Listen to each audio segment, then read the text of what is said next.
ASL 4 al via nei prossimi giorni il progetto Infermieri di Famiglia. Il servizio sperimentale coinvolgerà gli ultra 65 anni residenti nei 5 comuni delle valli Aveto, Graveglia e Sturla. 40 anni e lo sguardo al futuro. Radio Aldebaran ha tagliato il traguardo con tanti amici nel convento dei frati di Chiavari, dove è nata insieme al coro Antares. Incidenti simulati per una grande professionalità. Lavagna ha ospitato l'esercitazione annuale della Croce Rossa Italiana della Liguria. Oltre 40 vignettisti da ogni parte d'Italia per la terza edizione del premio Due Facce. Fino a domenica è possibile votare i vincitori. La mostra allestita nel Palazzo Comunale di Sestre Levante. 4 ipotesi al vaglio per il collettore fognario Carasco-Preli, riunione del tavolo tecnico a Chiavari, scartata la possibilità di realizzare le condutture lungo via Parma. Teleradio Pace compie 29 anni, un servizio a Dio e all'uomo che si realizza grazie all'aiuto della provvidenza e di tanti benefattori. Giovedì 30 maggio la festa a Rupinaro a Chiavari.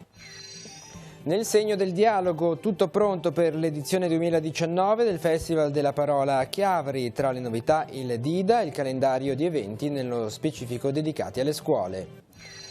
Più valore al lavoro domestico, la famiglia al centro delle politiche, tutela della vita e del matrimonio, alcuni punti del manifesto per le elezioni europee del Forum delle Famiglie.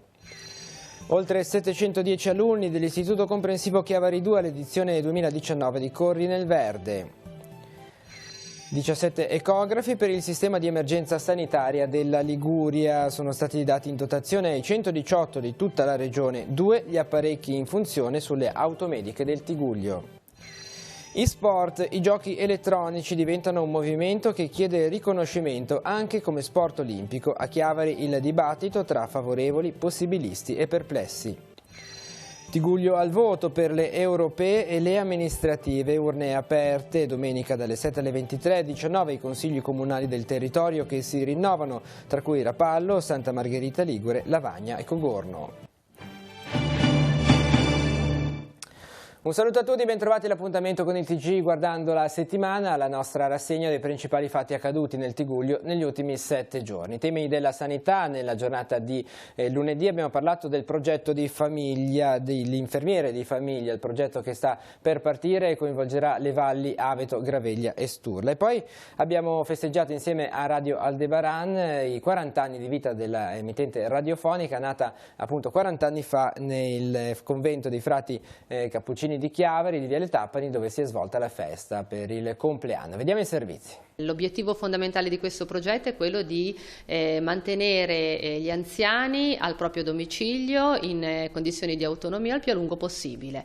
Quindi è anche un progetto di residenzialità e un progetto ovviamente che si svolge in sinergia con i medici di medicina generale. 2 valli, Val Graveglia e Val d'Aveto, 5 comuni coinvolti, Santo Stefano, Rezzoaglio, Borzonasca, Mezzane e Goenè, quasi 2500 ultra 65 anni interessati. Sono i numeri del progetto Infermiere di Famiglia, il servizio sperimentale che l'ASL 4 Chiavarese, in collaborazione con la Regione Liguria, Alisa, i medici di famiglia e le amministrazioni comunali, porterà avanti per rispondere ad un preciso bisogno di salute dell'entroterra. Nelle prossime settimane 2 infermieri qualificati saranno accompagnati dai medici di famiglia a conoscere tutti i soggetti con più di 65 anni interessati a fruire del servizio e con loro avvieranno un cammino di cura e di custodia personalizzato. Attivano un nuovo percorso, la presa in carico di un bisogno di salute che non è soltanto sanitario, ma è un bisogno di salute integrato, sanitario e sociale. L'infermiere di famiglia accede al domicilio dell'assistito che aderisce volontariamente a questo nuovo percorso, ne valuta i bisogni di salute di concerto con il medico di medicina generale, attiva gli interventi necessari sia di tipo sanitario che di tipo sociale, promuove gli stili di vita migliore. Di fatto la fetta di popolazione ultra 65enne interessata copre 1/3 di quella totale dell'ASL 4. Il progetto avrà a disposizione 525.000 euro di fondi strutturali europei e durata triennale. Al termine si cercherà di capirne la validità, i risultati ottenuti e se possa essere esteso al resto del territorio. Se gli indicatori come ci attendiamo, daranno valori di efficienza e di efficacia del percorso importanti, l'ISA potrà valutare di inserire l'attività all'interno del sistema sanitario regionale. Il progetto dell'infermiere di famiglia è il primo a partire di un ventaglio di 4 che interesseranno l'entroterra. I successivi saranno la telemedicina, il trasporto sociale e l'apertura e integrazione dei servizi delle case di riposo con i bisogni della popolazione residente. Questo permetterà alla residenzialità di offrire servizi sia al domicilio degli assistiti che direttamente in sede per il supporto. Pensiamo ad esempio a un bagno assistito, quindi senza necessità di una residenzialità vera, reale, ma con una forma di integrazione.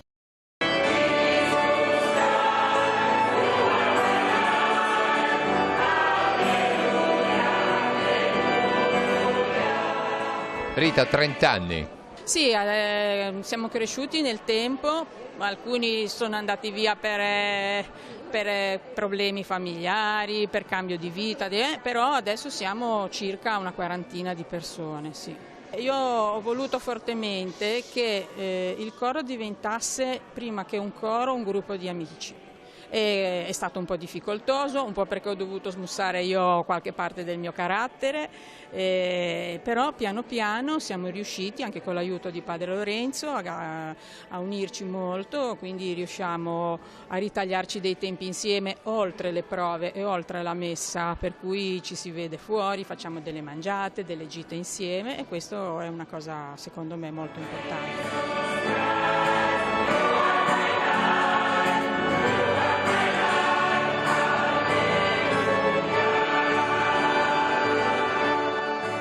Siamo ritornati alle radici, anche ogni tanto è giusto anche ricordarsi, come diceva Padre Lorenzo. Sì, perché nascono due storie straordinarie, il coro Antares e Radio Aldebaran. E allora abbiamo così voluto fare questa giornata, grazie a Padre Lorenzo, per essere di nuovo compattati e per avere di nuovo un'iniezione di fiducia e di entusiasmo per andare avanti. Cosa ti ricordi? Com'è nato la radio, se puoi andare indietro di 40 anni? Sì, l'idea nasce nel 78, grazie a Padre Lorenzo che ci chiede appunto cosa vogliamo fare e lui era appena arrivato e noi chiedemmo di fare la radio perché in quel momento le radio stavano nascendo e io avevo una gran voglia di scoprire questo mondo. Insieme a me Gigi, Vito, Lella, Luca Mantovani, Marco Garibaldi. Ci ha dato questa fiducia, siamo partiti come dicevamo prima per gioco, piano piano poi l'avventura è diventata più importante e a quel punto lì è partita l'azienda e la storia. Bello che qualcuno poi ha iniziato qua e ha avuto una strada lavorativa anche. Sì, molti hanno trovato la loro strada e questo io penso lo ricorderanno sempre grazie alla palestra fatta qui a Radio Aldebaran.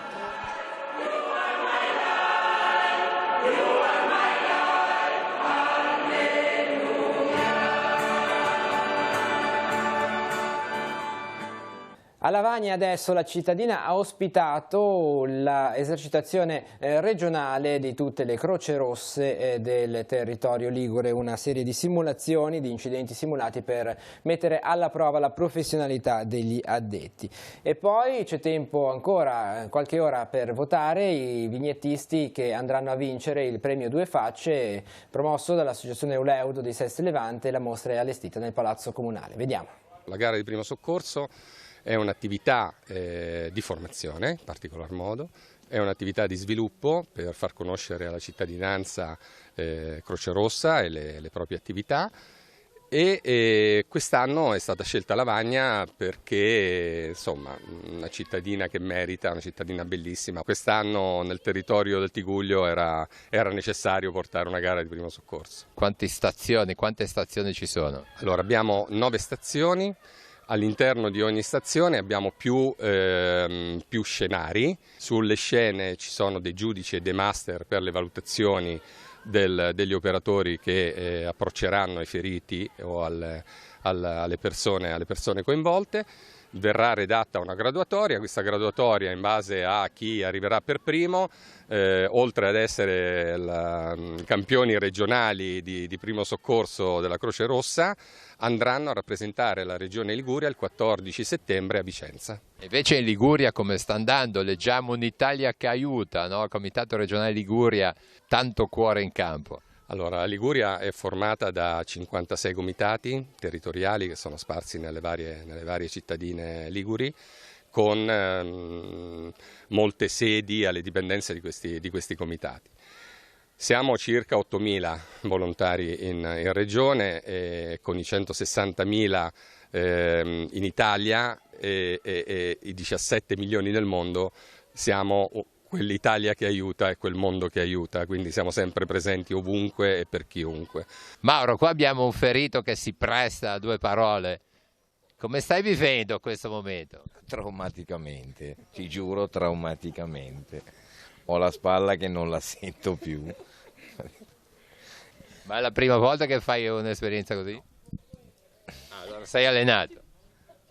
Molto, molto, molto spesso, quindi è faticoso lo stesso, però bellissimo, mi diverto un sacco io. Allora, qua invece abbiamo Matteo che è caduto dalla scala. Sì, sono caduto dalla scala, mi sono fatto male alla gamba, mi sono rotto la gamba praticamente, e adesso aspettiamo che arrivino a soccorrerci. Ma i dolori dove sono? Alla gamba, il torace, tutto qua, scoriazioni e via, tutti avanti. Il 118 è già stato chiamato? Speriamo, speriamo. Va bene, buona esercitazione. Grazie, grazie. 40 vignettisti da tutta Italia, in più altri 5 amatori, 40 sono tutti professionisti, grandi professionisti, nomi importanti che qualificano questa manifestazione. Nel Palazzo Comunale di Sesti Levante è allestita l'esposizione di questi lavori. Ricordiamo che il vincitore sarà deciso dal pubblico votante. Beh, si vota con 2 schede che portano 3 preferenze. Al termine avremo la somma, quindi sapremo chi sarà il vincitore.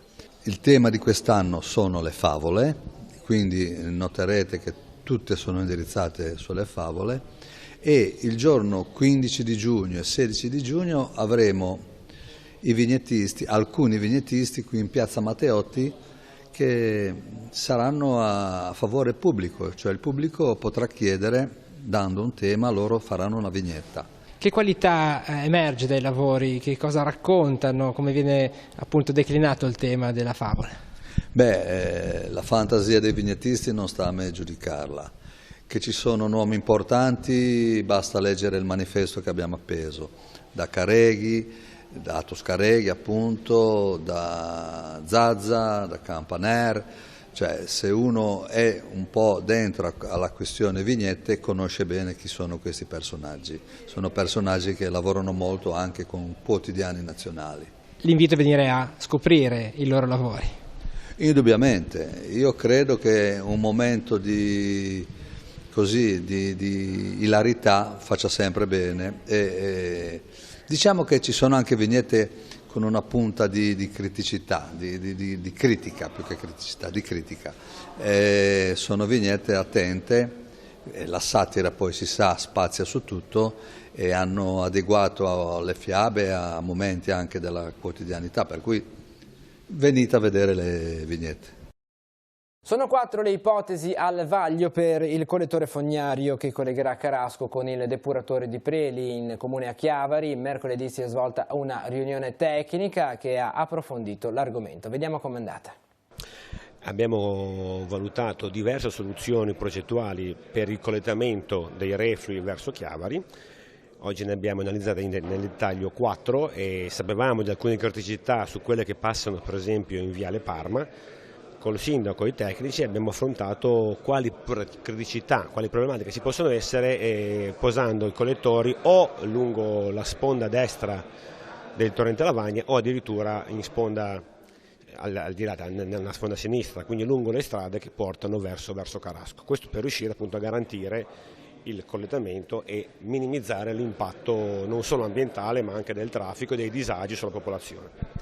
Dal Comune di Chiavari c'è stata l'indisponibilità a far passare questo collettore in via Parma, quindi si va verso la soluzione lungo le sponde del fiume Entella, però occorreranno ulteriori verifiche. Bisogna verificare innanzitutto la sicurezza delle sponde, capire quali sono i progetti che ha previsto ad oggi la Regione per mettere in sicurezza da un punto di vista di erosione dell'argine, no? le sponde del torrente, perché non è compito nostro normalmente gestire la sicurezza idraulica di un fiume, quindi capire se la Regione ha in previsione dei finanziamenti per la messa in sicurezza dell'alveo, della sponda, e di conseguenza noi intervenire col nostro progetto compatibilmente col progetto della Regione. Quanta parte della popolazione di Carasco è servita dal depuratore di Casali? Poco meno di 2.000 abitanti equivalenti, quindi una porzione limitata di tutta Carasco. Questo verrà sollevato dal depuratore attuale e collettato verso Preli. Preli reggerà ovviamente questo impatto? L'abbiamo già verificato, Preli reggerà questo impatto. Non tutta Carasco logicamente, ma soltanto questa porzione lo può fare tranquillamente. Preli è già dimensionato anche per ricevere i reflui di Zoagli? Di una quota parte di Zoagli, una piccola parte di Zoagli, sì. Il grosso va a Rapallo. Abbiamo un piano d'ambito che prevede in questi anni tanti investimenti agli impianti di depurazione, ma non solo quelli. Abbiamo le dighe da mettere in sicurezza, sempre sul Tigullio è previsto un grosso anello di collegamento dei pozzi con dei nuovi serbatoi, con una nuova condotta adduzione per garantire sempre di più la sicurezza idraulica, in modo che se manca acqua da qualche parte con questi sistemi si possa comunque garantire il servizio 24 ore su 24. Il giorno 23 maggio, giovedì, Telepace ha compiuto 29 anni, una data importante per la nostra emittente al servizio di Dio e dell'uomo grazie all'aiuto della provvidenza di tanti benefattori. Una festa che verrà posticipata al 30 di maggio quando ci sarà una celebrazione eucaristica nella chiesa di Rupinaro a Chiavari. Vedremo il servizio di presentazione e di commento del nostro direttore. Poi parleremo anche dell'edizione 2019 del Festival della Parola. Tutto è pronto, il tema di quest'anno è dialogo. Vediamo.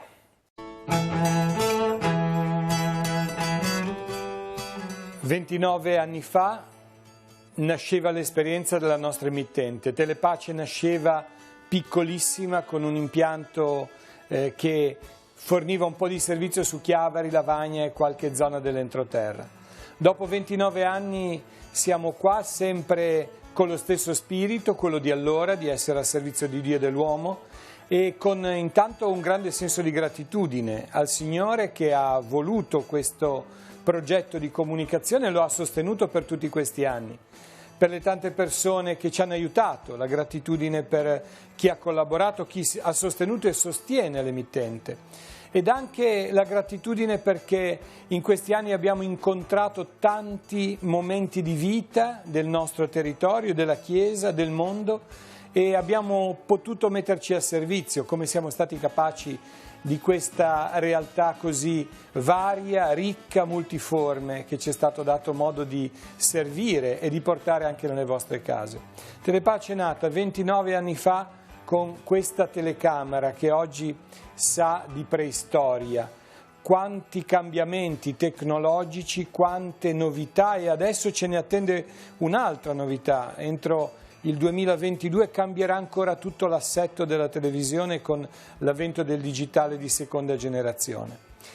Confidiamo di poter continuare questo servizio grazie al vostro aiuto, a quello che la provvidenza ci darà e che in questi anni ci ha fatto andare avanti, ci ha fatto crescere e diventare quello che adesso voi conoscete e vedete tutti i giorni sul vostro televisore. Vi chiediamo di accompagnarci ancora in questo cammino, di pregare perché il nostro servizio possa essere sempre fedele alla sua ispirazione iniziale, voluta da Monsignor Ferrari nel 1990 e proseguita con i vescovi che la Chiesa di Chiavari ha avuto, Monsignor Careggio ed ora Monsignor Tanasini, e poter continuare con la fedeltà alla chiamata che il Signore ci offrirà in un cammino che è quello della comunicazione, che è cambiato tantissimo e che ci chiede di raccogliere le sfide del momento e di rispondere con la stessa semplicità e disponibilità con la quale 29 anni fa abbiamo iniziato. Grazie a tutti voi.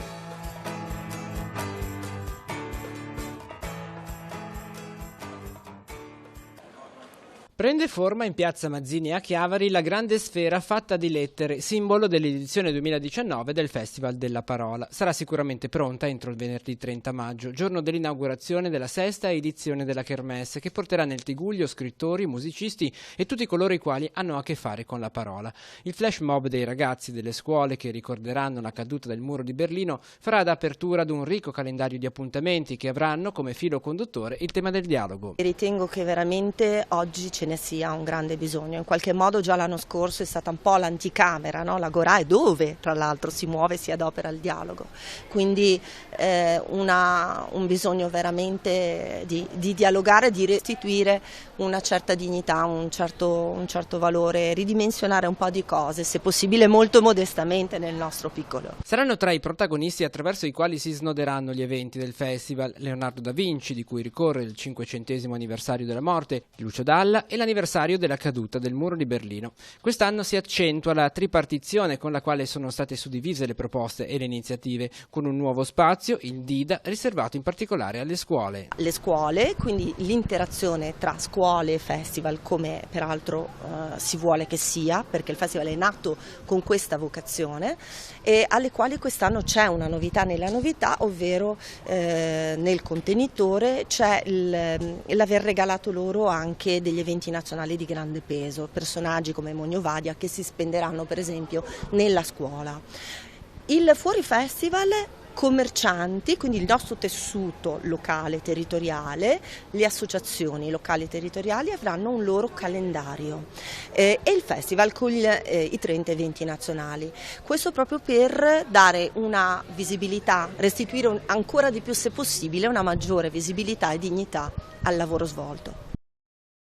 Giornata di voto, quella di domenica, di oggi, per il rinnovo del Parlamento europeo. Su questo tema è intervenuto il Forum delle Associazioni Familiari, che ha lanciato alcuni punti del programma che i candidati dovrebbero sottoscrivere per mantenere alta l'attenzione proprio sulla famiglia. Parleremo di questo, ma anche della manifestazione Corri nel Verde che si è svolta allo Stadio Comunale di Chiavari, ha visto protagonisti oltre 710 ragazzi delle scuole primarie del comprensivo Chiavari 2. Vediamo. Un impegno a riconoscere il valore del volontariato e del lavoro domestico svolto da padri e madri di famiglia è quanto ha chiesto il Forum delle Associazioni Familiari a livello europeo ai candidati alle ormai imminenti elezioni di domenica. Un manifesto articolato in 10 punti che diversi candidati hanno sottoscritto, con il quale si chiede un impegno preciso a contrastare innanzitutto la denatalità, con iniziative volte a incrementare la consapevolezza del problema e ad applicare il cosiddetto family mainstreaming, valutando cioè l'impatto sulle famiglie per ogni politica settoriale. Il manifesto propone inoltre un impegno a sostenere le politiche pubbliche che riconoscano la dignità della famiglia ed il suo ruolo economico fondamentale per il bene comune, riconoscendo il compito dell'associazionismo familiare nella definizione e nello sviluppo dei programmi europei. Ma non si può pensare di contrastare la denatalità senza lavoro e senza un adeguato equilibrio fra professione e lavoro domestico. Il manifesto proposto dal Forum ai candidati, pertanto, chiede un impegno a favorire le iniziative che intendano il lavoro come espressione del talento personale e non solo come tassello di una macchina economica e finanziaria, garantendo un impiego dignitoso per ogni famiglia, valorizzando il lavoro casalingo come contributo al bene sociale e partendo proprio dalla famiglia per definire le condizioni lavorative. Il manifesto inoltre sottolinea la complementarietà fra uomo e donna, impegna i candidati a rifiutare ogni tentativo di cancellare le differenze sessuali attraverso politiche pubbliche e a rispettare l'istituto del matrimonio e a promuovere iniziative per sostenere le famiglie nelle difficoltà coniugali. C'è inoltre un preciso impegno al rispetto della dignità della vita, alla cura dei bambini e delle madri, nonché delle famiglie affidatarie o adottive. Infine una sottolineatura circa l'aspetto educativo. Il manifesto impegna a promuovere il diritto dei genitori ad educare i figli secondo le proprie tradizioni culturali, morali e religiose, tese a favorire il bene e la dignità di ciascun figlio. I numeri di questa edizione. Quest'anno sono 710 bambini della scuola primaria e hanno partecipato a questa edizione le scuole solari, la scuola Fara, Caperana, San Pier di Canne e Leivi. Tante anche le società sportive che hanno dato e confermato la loro presenza. Certo, abbiamo 30 società sportive che ci supportano in questa bellissima giornata, facendo divertire e giocare i nostri bambini. La formula è sempre la stessa, si gira, tutti avranno modo di provare tutti gli sport. Sì, tutti avranno modo di provare tutti gli sport e si gira ogni postazione per 15 minuti. Come i ragazzi stanno vivendo questo momento? Come lo attendono e come lo stanno vivendo? Si divertono tantissimo, è l'unico momento in cui tutti i bambini del nostro comprensivo hanno la possibilità di stare insieme.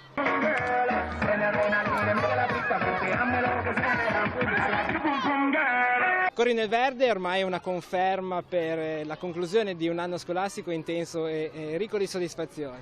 Sì, anche quest'anno siamo arrivati alla fine dell'anno con questa splendida manifestazione che vede coinvolti tutti i nostri bimbi della scuola primaria con l'aiuto di tante società sportive e poi questo splendido campo che ci ospita grazie all'amministrazione comunale e alla società Entella.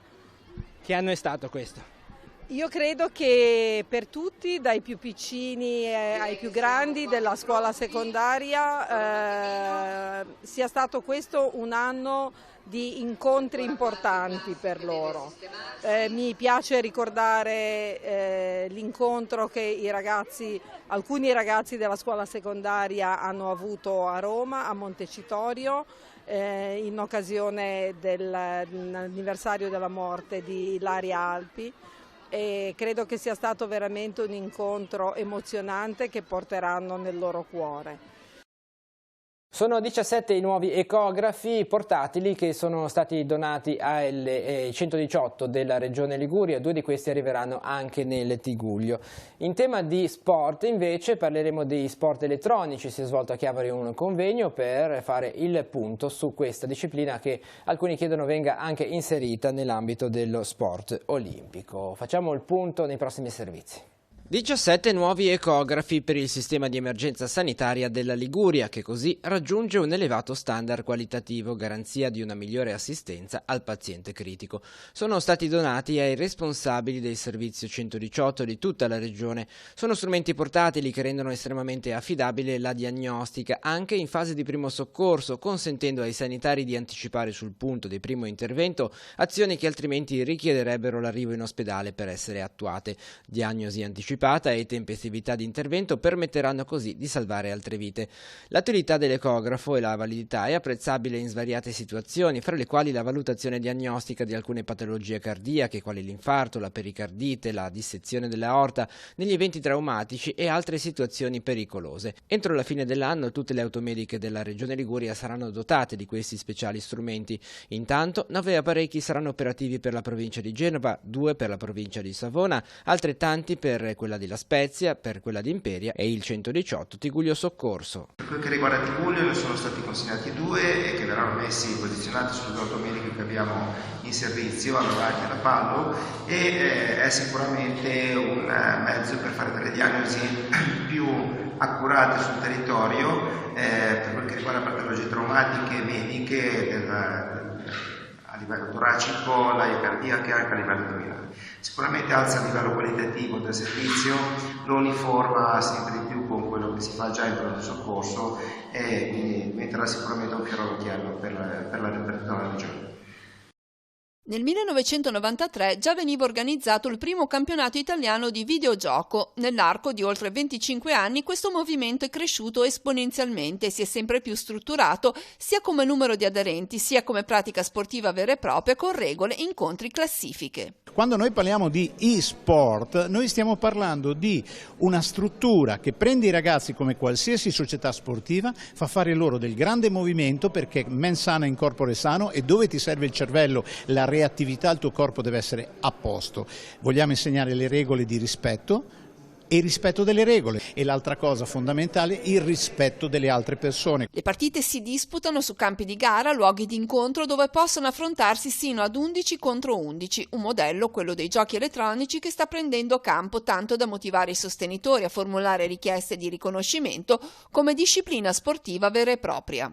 Credo che il grande nodo per questi e-sport, giochi elettronici che chiedono una visibilità, che chiedono addirittura, hanno l'ambizione di qualificarsi anche loro per i Giochi Olimpici sia un discorso aperto, anche se il CIO per ora ha chiuso la porta, però non ha chiuso il dialogo, perché la massa di spettatori e di frequentatori è tale che merita comunque un'attenzione. Resta da sciogliere il nodo legato alla salute di chi pratica questi e-sport, dove solo alcune parti del corpo sono interessate e manca quasi completamente il movimento fisico. Non si mette in gioco il corpo, ad esempio, quindi già rispetto allo sport tradizionale, dove noi abbiamo l'insieme del corpo, della mente, del cuore che entrano in gioco, in questa situazione comunque il corpo viene non viene messo in gioco quasi per niente, se non con la questione occhi e la questione pollici, quindi questo è una cosa da dire.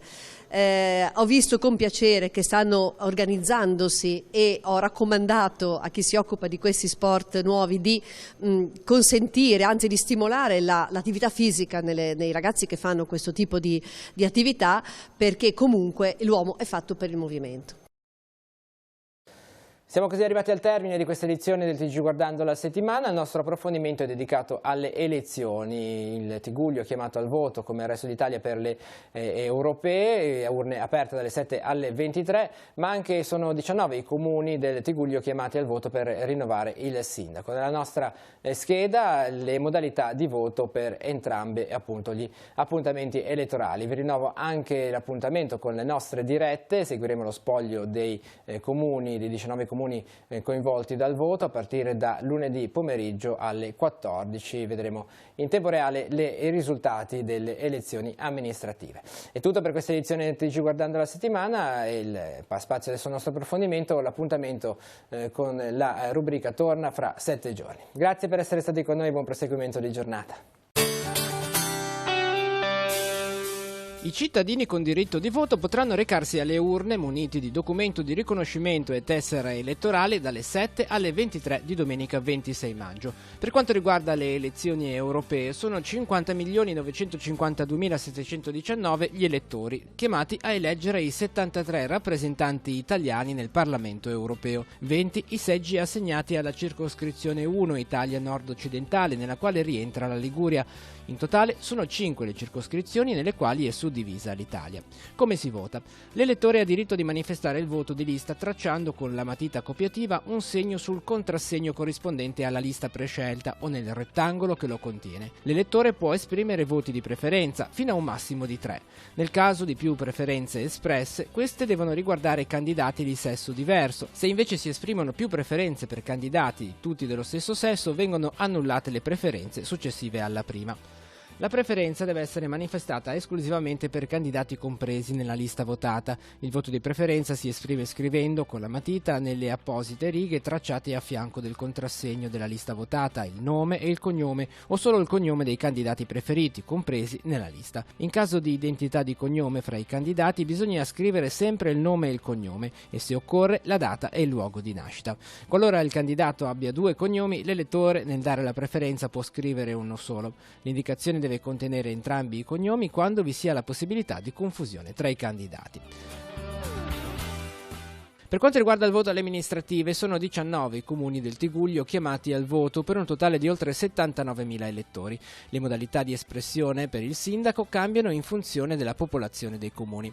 Rapallo è l'unico comune con più di 15.000 abitanti chiamato in causa in questa tornata elettorale ed è l'unico dove è possibile esercitare il voto disgiunto. Per eleggere il sindaco dunque si può tracciare un segno solo sul candidato, in questo caso il voto viene attribuito solo al candidato sindaco, esprimere il voto disgiunto tracciando un segno sul candidato e un altro segno su una lista non collegata. In questo caso il voto viene attribuito sia al candidato sindaco che alla lista non collegata.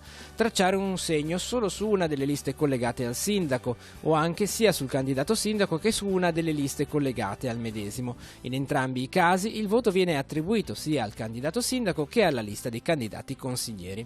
Le preferenze per i consiglieri, un massimo di 2, si esprimono scrivendo negli appositi spazi il cognome oppure il nome e il cognome in caso caso di omonimia dei candidati consiglieri comunali della lista votata.